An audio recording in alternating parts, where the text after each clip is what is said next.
Kuzum, yavrum, adın nedir? Gülbahar. Peki senin anan, baban var mı? Var. Nasıl? Zengin midir baban? Evet, zengin, beyzade. Öyleyse giydiğin giyim ne için böyle sade? Yok mudur senin incilerin, altın bileziklerin?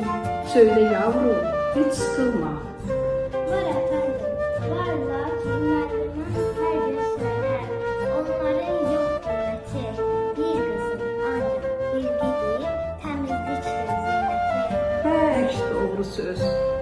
Bu dünyada senin en çok sevdiğin kimdir yavrum? Söyler misin?